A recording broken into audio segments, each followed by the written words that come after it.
Good morning everyone.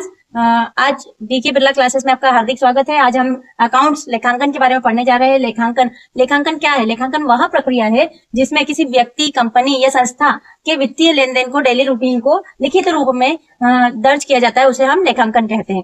लेखांकन को हम और इजी बनाने के लिए इसके अकाउंट्स को डिवाइड कर रहे हैं, जिसमें व्यक्तिगत खाता, वास्तविक खाता और नाम मात्र खाता आता है। तो व्यक्तिगत खाते में नाम से ही आपको समझ में आ रहा है कि व्यक्तिगत खाता क्या है। किसी पर्सन, इंडिविजुअल व्यक्ति की बात की जाए, कंपनी भी एक कृत्रिम व्यक्ति होती है, तो कंपनी का, संस्था का खाता हम यहाँ पर ले सकते हैं। व्यक्ति, फर्म, कंपनी और बैंक, ये सारे खाते किस में आते हैं? व्यक्तिगत खाते में। व्यक्तिगत खाते का जो गोल्डन रूल है वो ये है कि debit the receiver and credit the giver. जो प्राप्त करता रहता है उसको हम क्या करेंगे? डेबिट करेंगे जनरल एंट्रीज में, और जो गिवर होता है, देने वाला होता है, उसको हम क्रेडिट करेंगे। सेकेंड देखेंगे हम वास्तविक खाता, रियल खाता, रियल अकाउंट्स, जिसमें हम रियल अकाउंट में कैश को काउंट करते हैं। फर्नीचर, वस्तुएं जो कि हम व्यापार के लिए परचेज करते हैं, वो सारी खाते में आएगी, वास्तविक खाते में आएगी, रियल अकाउंट्स में आएगी। रियल अकाउंट्स का गोल्डन रूल है डेबिट व्हाट्स कम्स इन। जो व्यापार में वस्तुएं आती है उन्हें हम डेबिट करते हैं, और जो व्यापार से वस्तुएं बाहर जाती है उन्हें हम क्रेडिट करते हैं। Credit was goes out.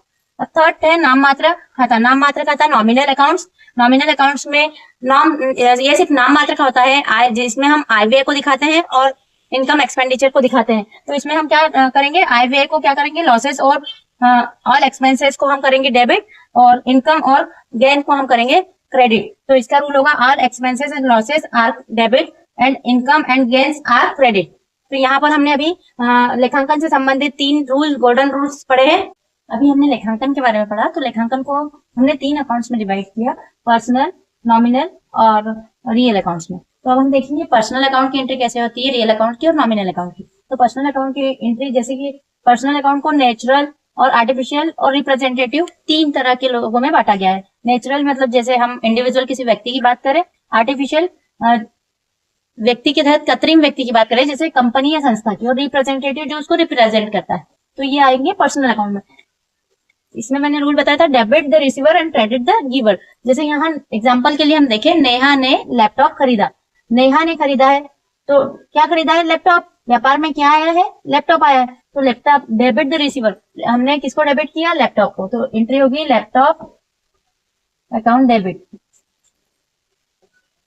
To Neha, क्योंकि नेहा के पास से पेमेंट गया है। अब कैश होता, अगर यहाँ कैश लिखा होता तो काय में जाता? रियल अकाउंट में। चूंकि नेहा लिखा है तो हम क्या लिखेंगे? टू में नेहा। ये हो गया हमारा पर्सनल अकाउंट। अब सेकंड थिंग हम देखेंगे रियल अकाउंट्स। रियल अकाउंट्स में आता है टेंजिबल एंड इनटेंजिबल। टेंजिबल जिसे हम टच कर सकते हैं और जिसे हम टच नहीं कर सकते, जैसे गुडविल, ख्याति जो है वो बिना टच करे भी काय में काउंट होती है? रियल अकाउंट्स में।